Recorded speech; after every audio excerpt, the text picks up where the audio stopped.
자, 또 나오신 그 걸음 예수 그리스도의 이름으로 환영합니다. 다시 한 번 더 하나님의 말씀이 나의 삶 가운데 능력이 되고 힘이 되는 복된 시간임을 선포합니다. 예, 또다시 오늘 굉장히 또 좋은 말씀, 또 도전이 되어지는 한 인물이 준비되어져 있습니다. 그 인물을 통하여서 우리가 어떠한 교훈을 얻을 수 있는지, 하나님이 어떻게 역사하셨는지 발견하며 나아가는 시간이 되었으면 좋겠습니다. 자, 오늘 숲 이야기 세 번째, 순종의 땅 행복의 담비라는 커다란 숲에 나무, 이제 새 나무를 우리 심게 될 텐데요. 이제 여호수아서 2번 남았습니다. 2번. 지금까지 했던 것들이 많은 부분들을 차지하고 있습니다. 이제는 땅 분배하는 거 남았어요.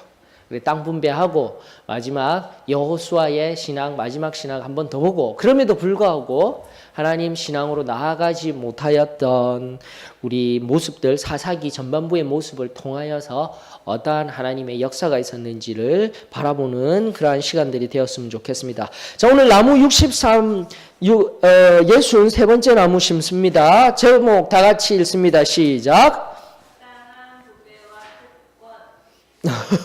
혼자만 씩씩하게.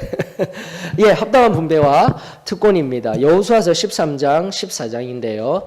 자, 그 전에 한번 질문을 하나 드리려고 합니다. 한정된 물건을 여러 사람들이 원하고 있을 때 여러분이 자주 선택하는 분배 방법은 무엇입니까? 어떠한 한정된 물건이 있어요. 다 가지지 못할 것 같아요. 그럴 때는 어떻게 해야 될 것 같아요? 가위바위보. 좋습니다. 민주적이죠. 가위바위보. 민주적이라기보다는 운적이죠. 운에 맡겨서 하는 방법. 예, 좋습니다. 또요? 요즘 우리 아이들이랑 가족들이 할 수 있는 게 뭐가 있을까 하면서 하는 게 부루마블이라는 게임을 한 번씩 같이 합니다. 그래서 우리 아이들에게 경매라는 개념이 생긴 것 같아요. 경매. 자본주의 시대를 살아가는 이 시대에 뭔가 필요한 것이 있다라면은 경매를 통해서 얻을 수도 있겠죠. 맞죠? 뭔가를 가졌을 때. 그러면서 5만 원 이러면서 6만 원 올라가고 하는 방법을 통해서도 우리가 가질 수 있습니다. 자, 그런데 이전에는 어떻게 했을까요? 무언가를 가지려고 하였으면. 제비뽑기? 근데 이전에 가위바위보? 여러분들, 그래서 이렇게 문명화되어진 게 지금처럼 우리가 뭔가 민주적이다라는 이름, 뭔가 평등하였다라는 이름이 되어진 게 우리 인류 역사 가운데 그렇게 길지가 않습니다. 16세기, 17세기 르네상스라든지 여러분들 잘 아시는 서양사뿐만이 아니라 동양사는 이제 한참 계급제도에 의하여서 제대로 된 분배가 이루어지지 못하고 있었던 것 같아요. 좀 더 거시적인 시각으로 살펴보게 되면 결국 리더자가, 군왕이, 왕이 이런 사람들이 정하여 주는 것, 그렇게밖에 할 수 없었던 것이 근대 이전의 사회의 모습이었던 거예요. 한정된 어떠한 것들을 취하기 위해서는. 그러면서 이제 생각이 납니다. 우리 사촌들끼리 한번 명절에 모이게 되면 사촌들이 꼭 저를 목사가 된 저에게 원망하는 말이 있어요. 어렸을 때 어떻게 지금 목사님이 되어져 있는지 모르겠다라면서 이야기하는 게 뭐냐면은, 여러분들 제가 어렸을 때 선물, 요즘에는 찾아봐도 없습니다. 과자 선물 상자가 있었어요. 과자 선물 상자 커다란 것이 있으면 거기에 진짜 사탕, 맛있는 과자들이 다 들어가 있어서 어렸을 때는 우리 사촌들 모여 있으면 거기에 그 과자 선물 하나 받아서 서로 나누어서 가지는 게 그게 너무나 행복했던 것이 생각이 납니다. 근데 이제 사촌들 가운데 군림을 한 거예요. 제가 막 군림하면서, 개구장이 같이 군림을 하면서 분배를 합니다. 분배를 어떻게 하냐면은 너 하나, 너 하나, 너 하나, 너 하나 하고 나서 나는 3개. 너 하나, 너 하나, 너 하나, 너 하나 해놓고 나는 이거는 2개만 하지. 이런 식으로. 불공평하죠. 맞죠? 그러면서 우리 사촌 동생들이 저에게 막 불평불만을 하면서 어떻게 목사님이 되셔서 잘하고 계셔요 하고 있는데 제가 부끄러웠습니다. 그래서 미안하다. 동생들아 미안하다 이러면서 했던 재미난 일이 있는데 여러분들 정말 온전한 분배를 한다는 게 힘이 들어요. 힘이 든데 하나님이 우리에게 정해주신 방법이 있다라는 겁니다. 그 방법이 무엇인가? 오늘 말씀을 통해서 우리 살펴볼 수 있기를 원합니다. 뭐 지금도 얘기가 나왔어요. 가위바위보와 비슷한 것인데 과연 어떠한 정말 하나님이 인도하시고 하나님이 공평하게 주시는 방법이 있는지를 오늘 말씀 속에서 찾아보았으면 좋겠습니다. 자, 여호수아서 14장 같이 우리 통독하면서 읽으면서 나아갈 수 있기를 원합니다. 자, 준비되셨습니까? 예, 여호수아서 14장 다 같이 한 목소리로 읽습니다. 시작. 이것은 이스라엘 자손이 가나안 땅에서 받은 기업 곧 제사장 엘르아살과 눈의 아들 여호수아와 이스라엘 자손 지파의 족장들이 분배한 것이니라. 여호와께서 모세에게 명령하신 대로 그들의 기업을 제비 뽑아 9지파와 반지파에게 주었으니 이는 2지파와 반지파의 기업은 모세가 요단 저쪽에서 주었으며 레위 자손에게는 그들 가운데에서 기업을 주지 아니하였으니 이는 요셉의 자손이 므낫세와 에브라임의 2지파가 되었습니다. 이 땅에서 레위 사람에게 아무 분깃도 주지 아니하고 다만 거주할 성읍들과 가축과 재산을 위한 목초지만 주었으니 이스라엘 자손이 여호와께서 모세에게 명령하신 것과 같이 행하여 그 땅을 나누었더라. 그때에 유다 자손이 길갈에 있는 여호수아에게 나아오고 그니스 사람 여분네의 아들 갈렙이 여호수아에게 말하되 여호와께서 가데스 바니아에서 나와 당신에게 대하여 하나님의 사람 모세에게 이르신 일을 당신이 아시는 바라. 내 나이 40세의 여호와의 종 모세가 가데스 바니아에서 나를 보내어 이 땅을 정탐하게 하였으므로 내가 성실한 마음으로 그에게 보고하였고 나와 함께 올라갔던 내 형제들은 백성의 간담을 높게 하였으나 나는 내 하나님 여호와께 충성하였으므로 그날에 모세가 맹세하여 이르되 내가 내 하나님 여호와께 충성하였은즉 내 발로 밟는 땅은 영원히 너와 내 자손의 기업이 되리라 하였나이다.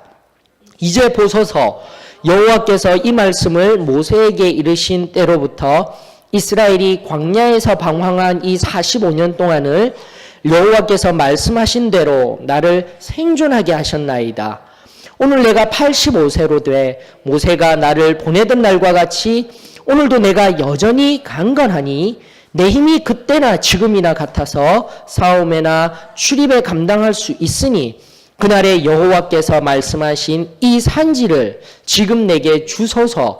당신도 그날에 들으셨거니와 그곳에는 아낙 사람이 있고 그 성읍들은 크고 견고할지라도 여호와께서 나와 함께 하시면 내가 여호와께서 말씀하신 대로 그들을 쫓아내리이다 하니 여호수아가 여분네의 아들 갈렙을 위하여 축복하고 헤브론을 그에게 주어 기업을 삼게 하며 헤브론이 그니스 사람 여분네의 아들 갈렙의 기업이 되어 오늘까지 이르렀으니 이는 그가 이스라엘의 하나님 여호와께 충성하였음이라. 헤브론의 옛 이름은 기럇 아르바라. 아르바는 아낙 사람 가운데에서 가장 큰 사람이었더라. 그리고 그 땅에 전쟁이 그쳤더라. 아멘. 자, 하시거나 하시는 게 있으시면은 이야기해 주셔요. 혹시 질문이 있으시거나 새로 발견된 것이 있다면 말씀해 주셔요.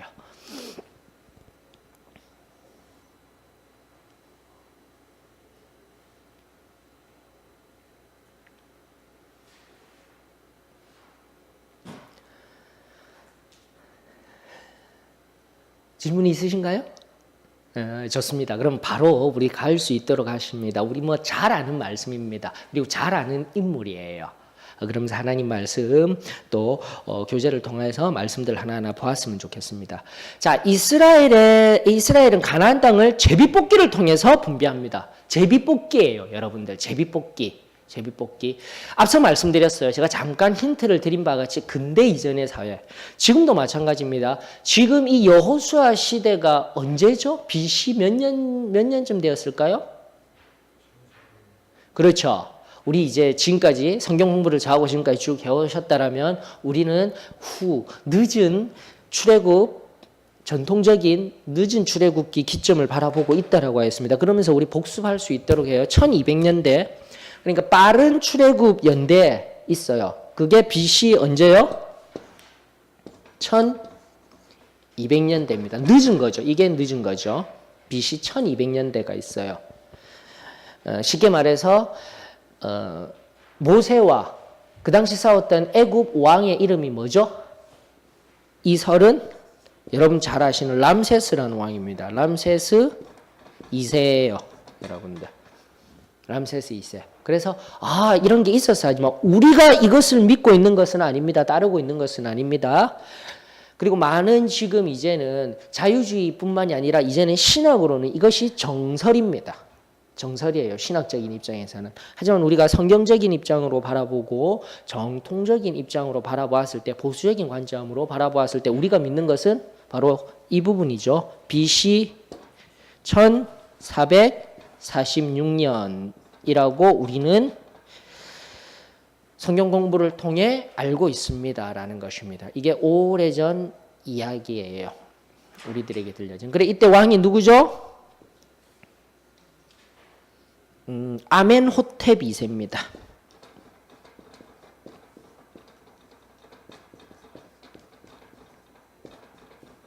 이 정도로만 아시면 됩니다. 그래서 그 왕의 모세가 하세수트까지 나오면서 저는 이 설을 믿고 있어요. 우리 전통적인 입장에서 이야기하는 것들 저는 따르기를 원합니다. 각 설들이 있어요. 신학교 다닐 때 이 부분을 가지고 우리 교수님께서 이 부분만을 얘기를 해주셔서 내가 아는 것하고 틀린데 분명히 제가 가르침을 받기는 이걸로 알았는데 했는데 이 부분만 자꾸 얘기하셔가지고 제가 개인적으로 찾아봤어요. 그런데 죄송하지만 소수설로도 이 두 개가 커다란 틀도 있지만 총 9가지 정도의 출애굽 역사설이 있습니다. 신학 분과에도 그런 것들이 있더라고요. 그래서 일단은 이 정도로 정리하면서 우리가 따르는 것은 언제요? BC 1446년이기 때문에 40년의 광야 생활이 끝났어요. 맞죠? 끝나고 몇 년이 흘렀다라고 지금 성경 말하고 있습니까? 여기에 답이 있었어요. 7년 전쟁이 이제 되어질 것인데 40년 새에 맞죠? 40년 때에 40세 되었을 때 우리 성경에 보니까 갈렙이 이야기해서 답을 찾을 수가 있습니다. 자신이 40세 때에 7절이죠. 내가의 나이 40세에 여호와의 종 모세가 가데스 바네아에서 있었던 이야기. 나오자마자 1406년도에 40세 되었던 갈렙이 바로 가데스 바네아에서 정탐하였다가 실패한 사건이 있죠. 그리고 몇 년이 지났죠? 45라는 숫자 보이십니까? 맞죠? 특별히 10절 보면은 나와 있죠. 이제 보소서 여호와께서 이 말씀을 모세에게 이르신 때로부터 그래서 이제 가데스 바네아의 실패를 경험하여서 하나님 앞에 내가 너희들 이 백성들 다 쓸어버릴 거야 할 때 모세가 중보했던 거 기억나시죠? 그 중보를 통하여서 여호수아와 갈렙만 가나안 땅에 들어갈 것이다라 하였던 이 말이에요. 지금 모세에게 이르신 때로부터 이스라엘이 광야에서 방황한 이 45년 동안 나와 있죠. 맞죠? 예, 지금까지예요. 45년. 그리고 지금 내가 몇 살이라고요? 이제 85세. 정확하게 이야기를 하고 있습니다. 그렇기 때문에 지금 정확하게 이제 얘기한 몇 년요? 1401년. 맞습니까? 맞죠? 1446년 이때 출애굽했다니까요. 그러니까 45를 빼면 1401년. 근데 이제 쉽게 생각하자고요. 이때 그냥 1400년 이러면 끝나는 겁니다. 괜찮으시죠? 이러면서 성령 내가 연대도 내 머릿속에서 한 번씩 정리해 버리시면 이거 정리하시면은 도움이 되실 것입니다. 맞죠? 맞으시죠? 자고 BC 1400년입니다. 자, 그래서 다시 돌아가서 앞서 근대 이전의 사회에서는 지도자라고 이야기했지만 군왕, 족장 이런 시대에 있을 때 족장 마음이에요. 무슨 말씀인지 아시겠죠? BC 1400년 이때도 애굽이라는 대제국은 파라오가 신과 같은 존재이지 않습니까? 애굽을 바라보았을 때도. 그러나 그런 문명, 예적 고대 4대 문명 발상지 중에 하나인 애굽 문명을 벗어나고 메소포타미아 문명을 벗어나고 근동만 살펴보았을 때 벗어난 지역에는 아직도 야만이에요. 족장을 중심으로 하여서 시족 공동체가 되어지면서 굉장히 폭력적인 사회인 겁니다. 두려운 사회인 거예요. 자, 그때는 누가 대장이라고요? 지도자, 리더자 마음인 거예요. 앞서 저같이 너는 하나만 가져. 나는 2개, 3개, 4개, 심지어 10개, 100개 가져도 돼 라고 생각하는 사회라는 겁니다. 그런데 그때 어떻게 땅을 분배한다라고요? 공평하게 제비뽑기. 이게 그냥 제비뽑기 했습니다 이렇게 되는 것이 아니라 정말 하나님은 신실하게 한 사람 한 사람 모든 지파뿐만이 아니라 이스라엘 민족들 한 사람 한 사람 강한 사람 약한 사람뿐만이 아니라 모두를 사랑하신 하나님이십니다. 공평하신 하나님이십니다. 공의의 하나님이십니다. 신실하시고 사랑의 하나님이십니다. 라는 것을 고백할 수가 있다라는 것입니다. 그래서 우리 아버지, 우리 하나님이 좋아요 라고 고백했으면 좋겠습니다. 자, 그런데 방법론을 한번 찾아보십시다. 방법, 어떻게 제비뽑기를 했을까요? 아까 우리 정필수 자매님 말씀하신 것 같이 가위바위보를 했을까요? 그래서 진 사람은 빠지고 어떻게 했죠? 제비뽑기? 제비뽑기. 제비뽑기인데 어떻게 제비뽑기를 했을까요? 자, 제비라는 이 말 히브리어는요. 고랄이라고 합니다.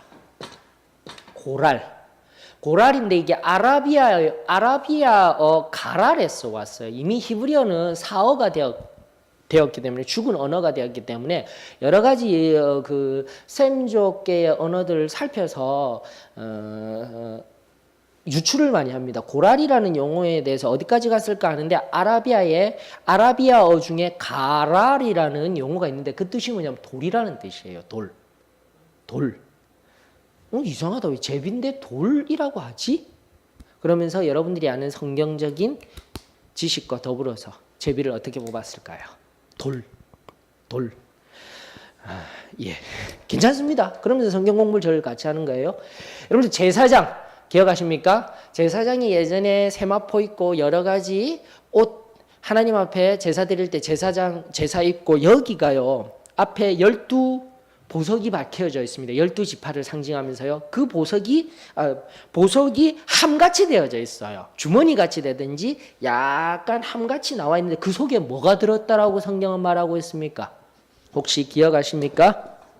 그렇죠. 우림과 둠밈이라는 것이 있습니다. 이 2개가 있었어요. 우림과 둠밈.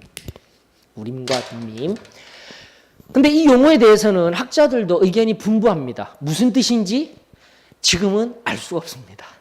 우림이 무슨 뜻이고 둠밈이 무슨 뜻입니다. 이런 것은 괜찮습니다. 몰라도 되는데 뭐냐면은 어떤 것이든 우림이든 둠밈이든 이것을 통해서 뭐를 했을까요? 제사장이 하나님 앞에 기도하고 제비를 뽑을 때 바로 여기에서 뽑았던 거예요. 우림이 나올 것이냐 둠밈이 나올 것이냐 해서 OX라고 생각하시면 되는 겁니다. 제비뽑기의 형태가.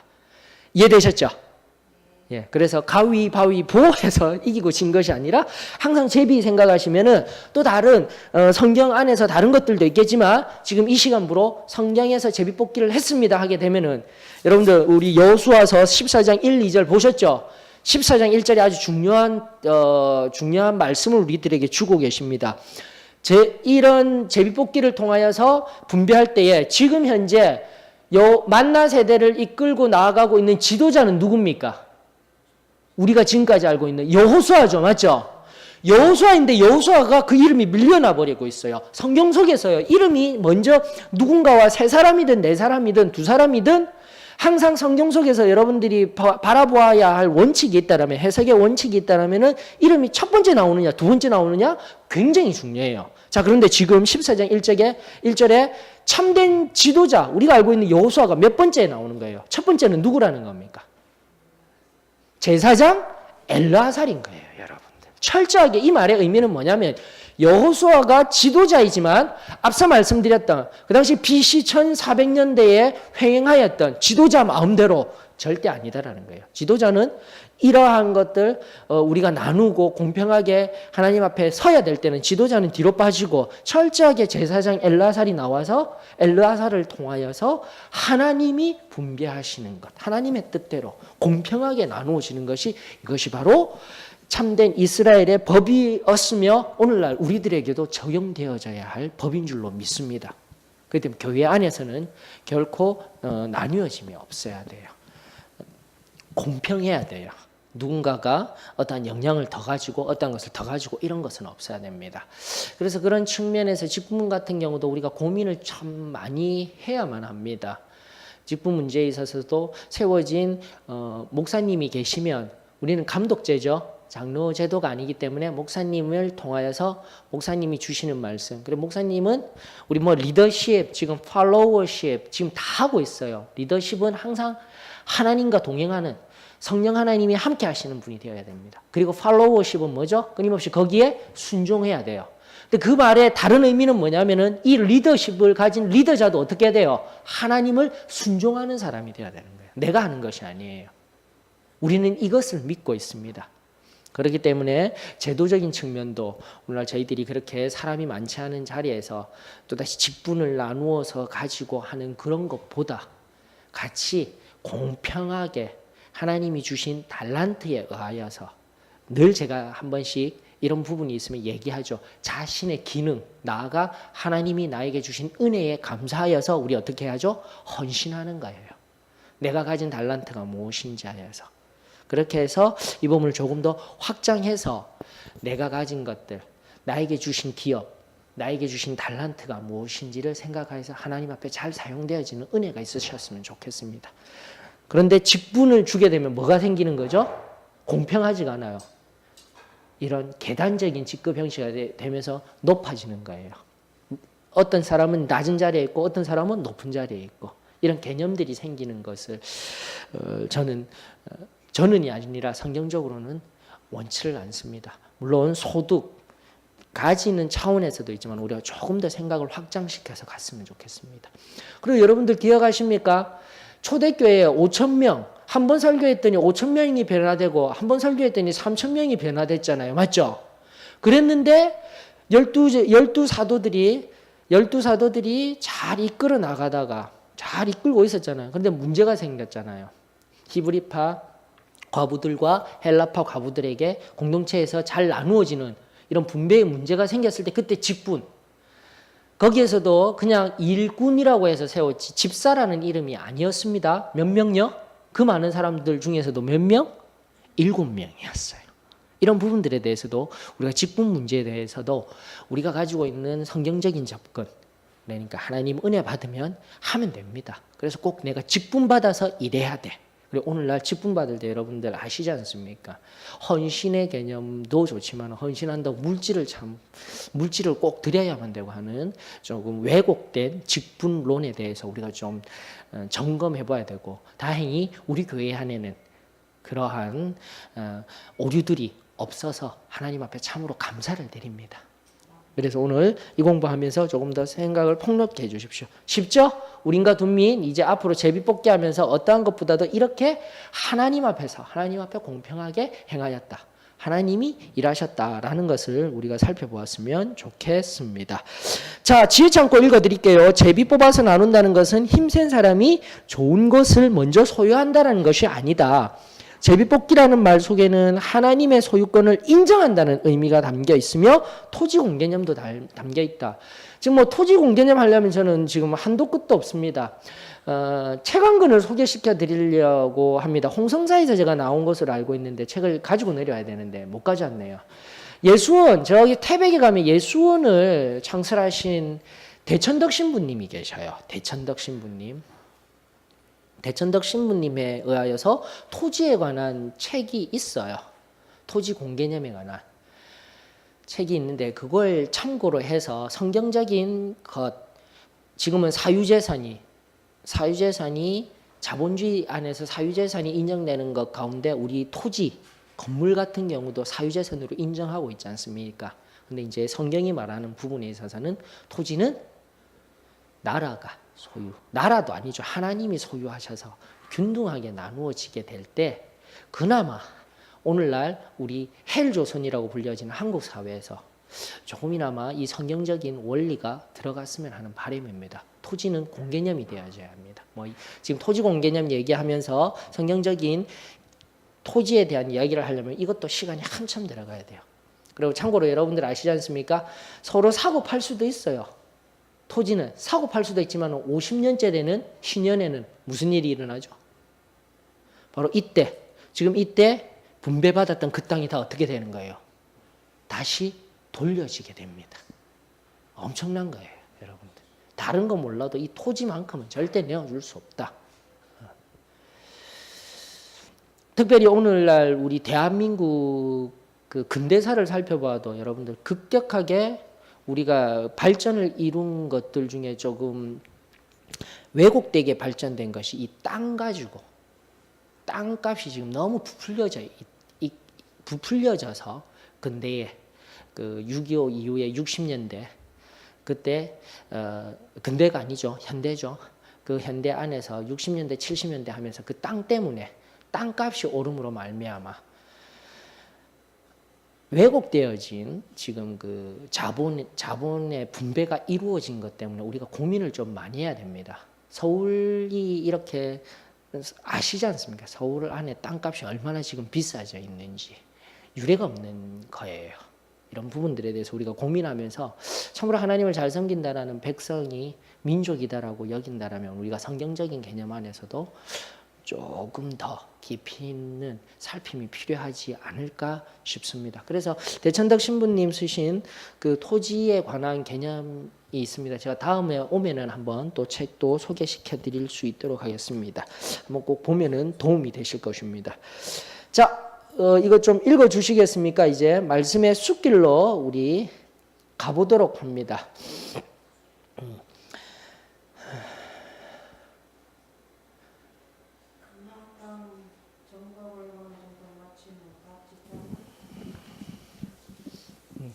처음부터 다시 읽어주셔요. 가나안 땅 정복을 어느 정도 마친 후 각 지파는 자신들이 거주할 땅을 정합니다. 이때 하나님께서 허락하신 분배 방법은 힘겨루기가 아니라 제비뽑기였습니다. 제비뽑기를 통한 분배가 끝나면 삶의 영역을 확실하게 선언한 것이므로 더 이상 바꿀 수 없습니다. 다시 한번 말해서 더 이상 바꿀 수가 없습니다. 그래서 여러분들 나중에 저기 열왕기 가게 되면 아합이 어느 나봇의 포도원을 뺏는 장면이 나오고 있어요. 나봇이 그 절대 군주제 안에서 왕정 체제 안에서 아합의 명령을 듣지 않는 이유가 여기에 있는 거예요. 하나님이 우리 조상에게 주신 이 기업은 왕이 건들 수가 없는 것입니다. 하나님이 주신 것입니다. 이때 나누어진 분배되어진 땅은 철저하게 그 자손에게 끊임없이 물려져야 할 땅입니다. 토지는 사고 팔 수 있는 것이 아닙니다. 임시로는 사고 팔고 하였지만 50년 때마다 희년이 이루어져야 되는데 그것이 끊어진 거예요. 하나님의 말씀이 역사 속에 인생의 삶 속에서 적용되어지 못함으로 말미암아 커다란 문제들이 오늘까지 현대까지 이루어졌음을 우리가 좀 고민해 봐야 합니다. 자, 계속해서 갑니다. 그러나 오직 한 사람 갈렙만 이 원칙에서 예외였습니다. 가데스 바네아에서 모든 백성이 가나안 정복을 포기하고 애굽으로 돌아가자고 추정하던 그때 갈렙은 목숨을 걸고 백성들을 설득하기 위해 나섰던 사람입니다. 그 일로 인하여 갈렙에게는 가나안 정복 후 그가 차지할 땅을 선택할 수 있는 권한이 주어졌습니다.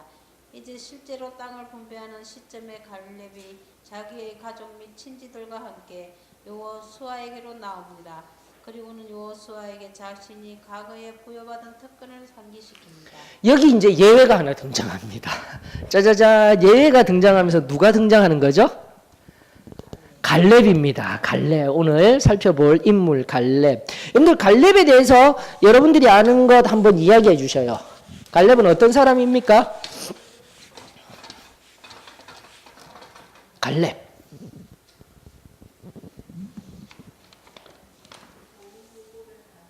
좋은 보고를 한 사람.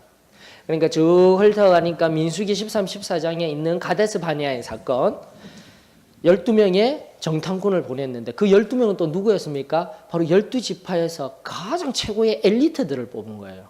뽑아서 보내었을 때에 10명은 부정적인 보고. 근데 이제 여기에서 저하고 이제 성경 공부를 하면서는 그렇게 얘기를 하면 안 됩니다.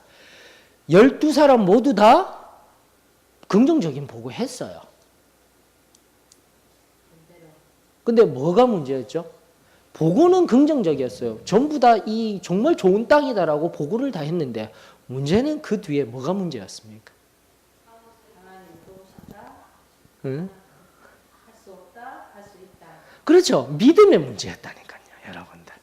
이거예요.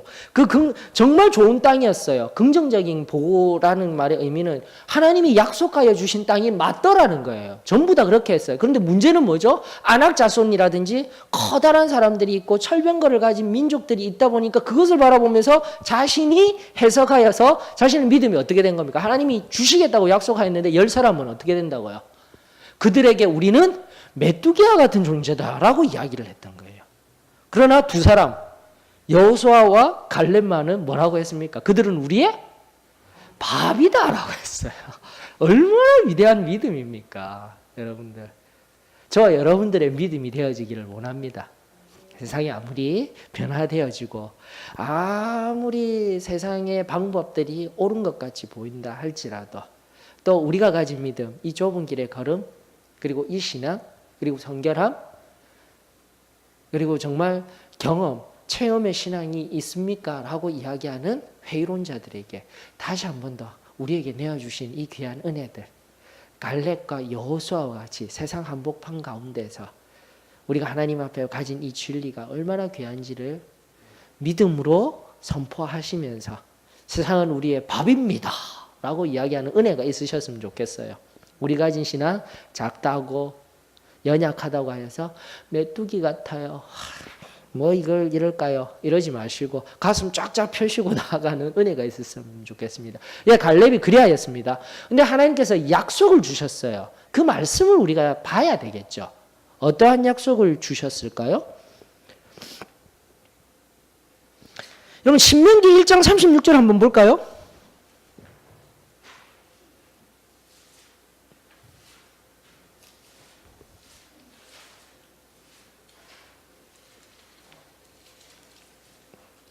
신명기 1장 36절 오직 여분네의 아들 갈렙은 온전히 여호와께서 순종하였은즉 여호와께 순종하였은즉 그는 그것을 볼 것이요 그가 밟은 땅을 내가 그와 그의 자손에게 주리라 하시고 라고 약속하여 주셨어요. 체크하셨습니까? 그리고 좀 더 구체적인 약속, 실제 민수기 14장에 어떤 약속을 주셨는지 우리 한번 가볼까요? 민수기 14장 30절 이러면서 자꾸 성경을 바라보시면서 정리를 하셔요.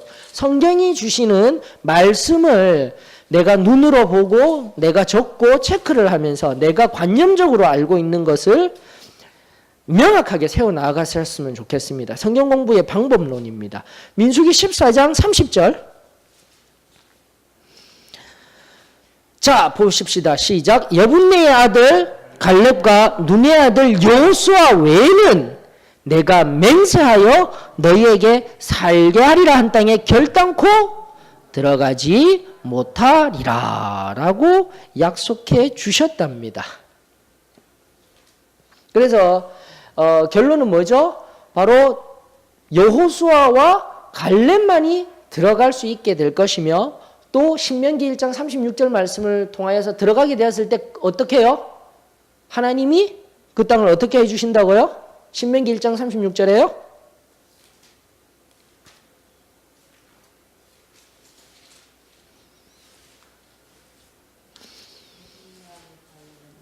그가 볼 것이요까지는 똑같죠? 맞죠? 뒤에 뭐라고 돼 있어요?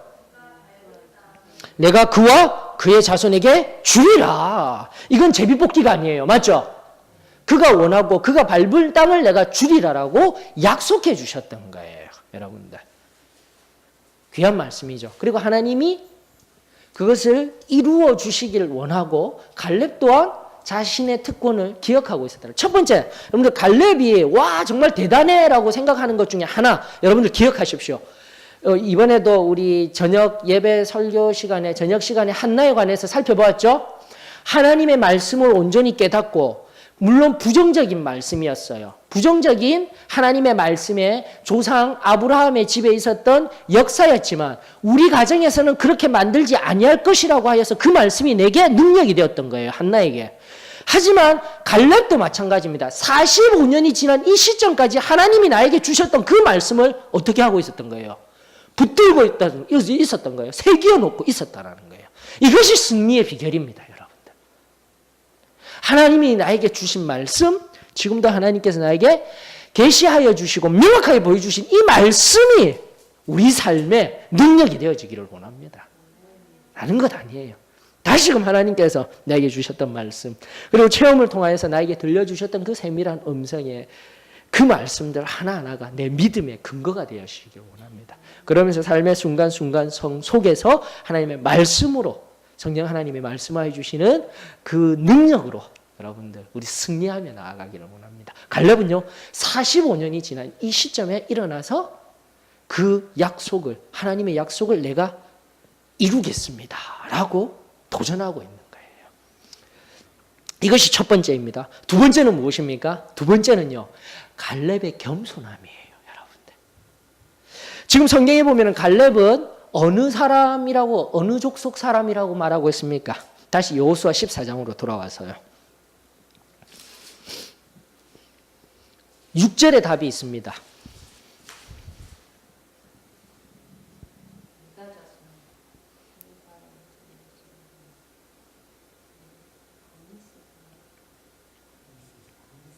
갈렙요. 여러분들 갈렙은 그니스 사람 여분네의 아들 갈렙이에요. 갈렙은요 이스라엘 사람이 아니에요. 깜짝 놀랐죠. 근데 잘 들어보셔요. 그러니까 그니스 사람, 혈통적으로는요 그나스라는 족속, 애굽 안에 있었던 전혀 이스라엘하고는 상관이 없던 혈통을 가진 자였는데 방금 잘 말씀하셨어요. 자, 우리 그것을 이해하기 위해서 어디로 가냐면은 우리 그 민수기로 한번 가보십시다. 민수기 13장으로 가보십시다.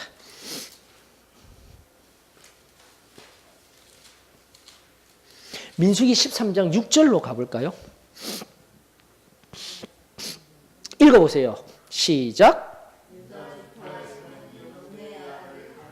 우와, 이게 어떻게 되는 걸까요? 오늘 중요한 사실, 이제 두 번째 갈렙이라는 인물을 통해서 우리가 아는 사실. 이미 출애굽기를 할 때, 그리고 신명기 민수기를 통해서 계속 끊임없이 흘러나오고 있습니다. 여러분들 출애굽할 당시에 이스라엘 백성들만 있었던 것이 아니라 어떠한 사람요? 중다한 잡족도 있었다라고 우리 성경을 통해서 보았어요. 다시 뭐 출애굽기 12장 안 가도 되겠죠? 맞죠? 이거예요, 여러분들. 이스라엘 백성들은 혈통적으로 이스라엘의 12지파에 속한 사람들만이야가 아니다니까요. 이 그나스 사람, 그니스의 아들 그니스 사람 여분네의 아들 갈렙은 앞서도 이제 가데스 바네아 사이 민수기 13장에 있는 가데스 바네아의 정탐꾼이 될 때는 그 지파에서 가장 똑똑한 사람이 돼야 되는데 바로 혈통은 내가 틀렸지만은 출애굽할 당시에 나는 잡족 중에 한 사람이지만 그들이 원했던 것은 내가 애굽에서 섬기는 신을 섬기는 것이 아니라 나의 신은 누구라고요? 여호와 하나님이십니다라고 믿음으로 나왔던 사람들이에요. 다시 한 번 더 이스라엘 백성들은요. 뭐 역사를 통해서 이때부터 나왔으면 지금까지도 마찬가지고 예수님 당시에도 우리는 피 한 방울 섞이지 아니한 우리는 순수 혈통이야. 아니다라는 거예요. 끊임없이 얘기합니다. 그리고 예수 그리스도를 따라가는 이 모든 공동체는 혈통 이런 게 중요한 것이 아니라 색깔, 인종 이런 게 중요한 것이 아니라 뭐가 중요하더라고요? 믿음으로 고백하며 믿음으로. 그렇습니다. 그 중대한 잡족 중에서 지파에 각 지파로 소속이 되는 거죠. 어쨌든 12지파 중심으로 나누어지기 때문에 혈통적으로만 뿐만이 아니라 이걸 발견하실 수 있는 거예요. 그러면서 절대 차별 두지 아니하고 하나님께서는 갈렙이라는 사람을 통해서 갈렙 또한 하나님께서 사용하여 주신 이 놀라운 사건을 우리는 적용해 봐야 되는 거예요.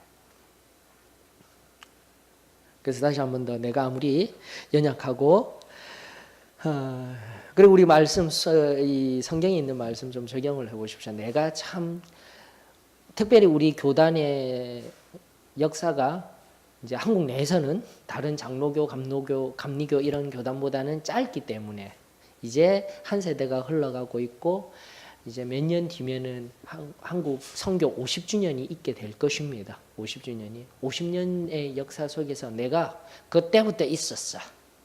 그리고 내가 3, 40년 바로 한 세대의 역사를 가진 사람이야. 이게 중요한 것이 아니라 무엇이죠? 지금이라도 요 며칠 전이라도 하나님의 은혜 받고 하나님의 은혜 안에서 다시금 우리 얘기한 것과 같이 하나님의 은혜에 반응하여서 내게 주신 달란트를 사용하며 하나님 앞에 헌신하는 자, 곧 그가 갈렙과 같은 귀한 참된 승리자의 삶을 저는 믿습니다. 우리 그게 이루어져야 돼요. 우리 안에 우상 파괴해야 될 것, 두 번째 원리를 통하여서 이 갈렙을 통하여서 기억해야 될 것은 내가 오랜 신앙을 가졌다라고 해서 내가 교회 안에서 우리 공동체 안에서 영향력을 발휘하려고 하고 하지 말고 지금 이 순간 성령 하나님이 나에게 능력을 주시고 이 갈렙과 같이 하나님 앞에 담대한 믿음으로 그 전날 45년 전에 하셨던 그 약속을 붙들고 이제 세 번째 헤브론이라는 산지. 여러분 세 번째가 뭔 줄 아십니까? 두 번째는 충분히 공감을 하셨을 거예요. 세 번째가 뭐냐면은 이 성읍을 나누고 해야 되는데 지금 골칫거리 성읍이 하나가 나온 거예요. 여러분 헤브론이라는 성읍. 왜 헤브론이 골칫거리입니까? 성경이 이야기를 하고 있네요. 12절 한번 보십시다. 12절 여호수아 14장 12절 그날에 여호와께서 말씀하신 이 산지를 지금 내게 주소서. 산지 달라고 특권 가졌다라고 해서 평안한 곳을 주십시오가 아니었어요. 여러분들 뭐라고 이야기를 하고 있냐면 당신도 그날에 들으셨거니와 너도 알잖아 여호수아 나 너 알잖아 들으셨거니와 그곳에는 아낙 사람이 있고 그 성읍들은 크고 견고할지라도 여호와께서 나와 함께 하시면 내가 여호와께서 말씀하신 대로 그들을 쫓아내리이다. 이게 핵심이에요. 지금 너무나 힘겨운 헤브론 산지는 지금 승리를 경험하고 있던 이스라엘 백성들에게도 두려움을 주는 것이에요. 헤브론 자체가 워낙 천혜의 요지입니다. 높은 곳에 있어요. 그러면서 그곳에는 아낙 사람, 그 전날 한 45년 전에 우리가 정탐한 것과 같이 키 크고 강대하고 열 사람들은 그때에 우리가 그 사람들 앞에 서면 메뚜기와 같은 존재이다라고 했던 그 사람들이 또 버티고 똑같이 있는 거예요. 바로 그때 다른 때도 아니에요. 내 권리를 제비 뽑는 것도 아니고 내가 가장 좋은 땅 살펴서 성경이 나오는 롯과 같이 아브라함과 롯과 같이 자기 눈에 좋은 것들을 살펴서 요단 동편의 땅을 요단들 저기 좋은 땅을 얻을 수도 있었지만 이 세 번째 갈렙의 인물을 통해서 우리가 배울 수 있는 사실은 가장 힘겹고 지금도 더 치열하게 싸워야 할 그 땅을 나에게 주십시오라고 요구한 거예요. 85세에.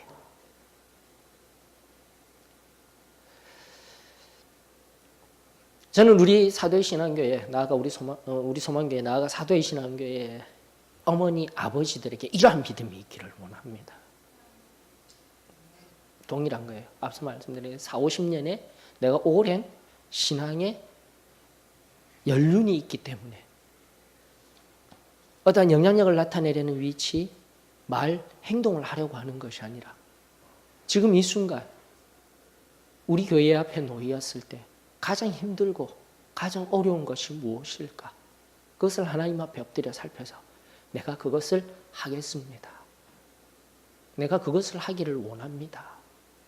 라고 하였던 이 갈렙과 같은 믿음의 어머니, 아버지들이 나오게 될 때에 하나님께서 크고 놀라운 일을 행하여 주실 줄로 저는 믿습니다.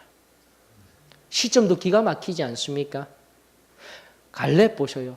갈렙도 두 사람이었지 않습니까? 여호수아와 갈렙이 하나님께 인정받아서 그 적과 꿀이 흐르는 땅으로 간다라고 했는데 모세 사후에 여호수아는 지금 5년이라는 세월 동안 승승장구하고 있잖아요. 지도자가 되어서. 그럼 갈렙은 절대 보이지 아니하는 거예요. 지도자가 앞서 나가고 있을 때 같이 하나님 앞에 칭찬받았지만 여호수아가 마음껏 할 수 있도록 철저하게 뒤에서 겸손하게 있다가 가장 어려울 때에 내가 여기 있어요. 내가 거기 가겠습니다. 정말 위대한 사람. 바로 그가 갈렙인 거예요, 여러분들.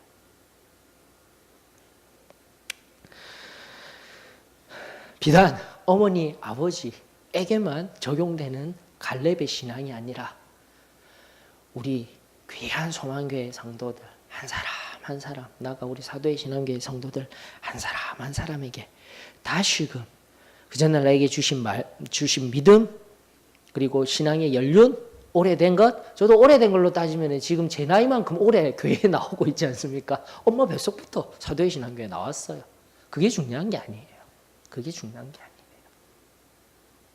그것이 중요한 것이 아니라 지금 이 순간 하나님이 나에게 주신 은혜에 감격하여 그 전날 나에게 허락하여 주신 그 말씀 붙들고 지금 가장 힘겹고 가장 필요한 자리가 어디입니까? 하나님, 이 산지를 주시옵소서. 내가 거기에 나아가겠습니다. 저와 여러분들에게 그 놀라운 믿음의 도전이, 그 놀라운 능력의 역사가 저와 여러분들에게 있기를 축원합니다. 바로 갈렙은 이러한 인물이었습니다. 제가 읽어드릴게요. 17페이지 중간 부분에 있습니다. 여호수아에게 있어서 땅 나누기는 정말 쉽지 아니한 임무였습니다. 제일 좋은 땅을 갖고 싶은 것이 인지상정인데 정복한 땅은 한정되어 있으니 모두에게 불만이 없게끔 땅 분배를 해야 할 책무를 맡고 있는 여호수아로서는 갈렙이 어떤 선택을 할지 가슴 졸였을 것입니다. 그런 만큼 이미 정복한 땅 중에서 얼마든지 산 좋고 물 좋은 옥토를 선택할 수 있는 갈렙이 아직 정복하지 못한 헤브론 땅을 두고 이 산지를 내게 주소서라고 말했을 때 여호수아는 오랜 친구 갈렙이 참으로 고맙고 든든했을 것입니다.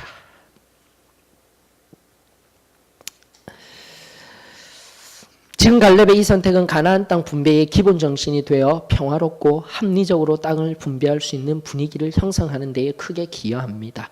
이처럼 갈렙에게는 아직 정복하지 못한 산지인 헤브론이 기업으로 주어졌고 그가 정복한 헤브론이 이후 다윗의 유다 지파로부터 왕으로 세움을 받는 중요한 장소가 됩니다. 이것이 역사인 거예요.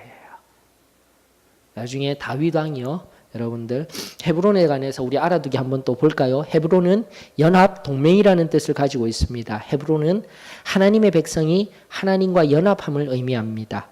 헤브론은 일찍이 하나님과 동행한 아브라함이 제단을 쌓은 곳이며 또한 그가 살다가 매장된 곳입니다. 이제 갈렙의 몫으로 주어진 헤브론은 이스라엘 역사에서 계속하여 종교적 의미를 갖게 됩니다. 이곳은 도피성이었으며 다윗이 수도를 예루살렘으로 옮긴 후에도 예배의 중심으로 남아 있었습니다. 그리고 다윗이 수도인 예루살렘으로 옮기기 전 다윗 왕국의 수도 또한 헤브론이었어요, 여러분들.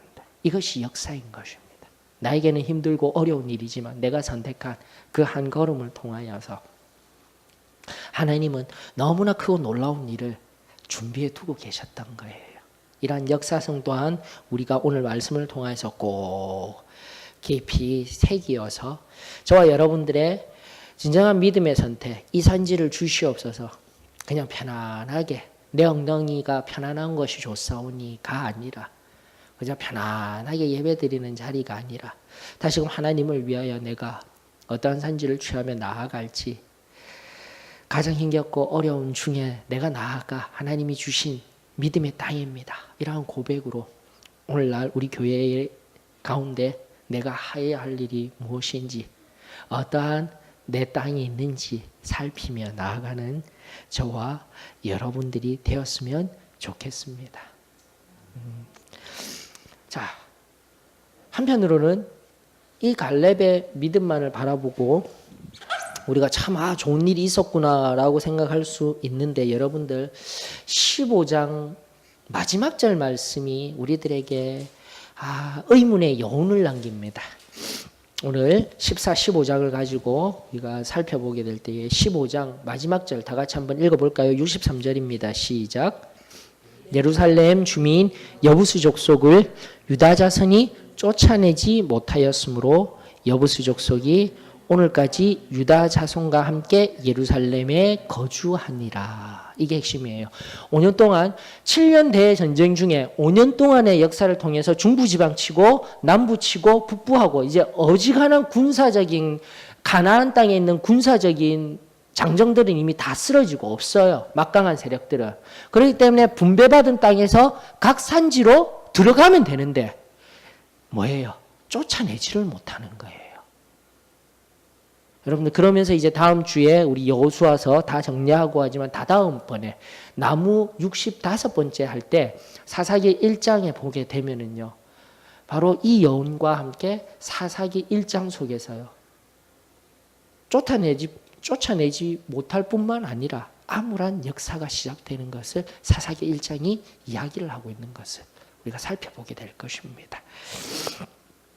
자, 이 여운은 잠깐 남겨두고 또 그 속에서 얻는 교훈을 얻기를 원하지만 오늘 중요한 교훈의 핵심 다시 한 번 더 두 가지만 꼭 기억했으면 좋겠습니다. 갈렙을 통하여서 오늘 세 가지 알려드린 그 교훈들 하나하나 기억하시면서 주님, 제가 이 시대에 우리 소망교회에 나가 우리 사도의 신앙교회에 갈렙이 되어지기를 원합니다 라는 그 믿음 다시금 내 심장에 새길 수 있기를 원하며 나아가 제비뽑기 그 우린과 둔민 사상을 통하여서 평등 사상을 넘어서서 우리가 가진 직분제의 문제에 대해서 성경적으로 우리가 어떠한 시각을 가져야 할지 다시 한 번 더 말씀 속에서 원리들을 찾아가는 은혜를 경험하는 시간이었음에 감사를 드립니다.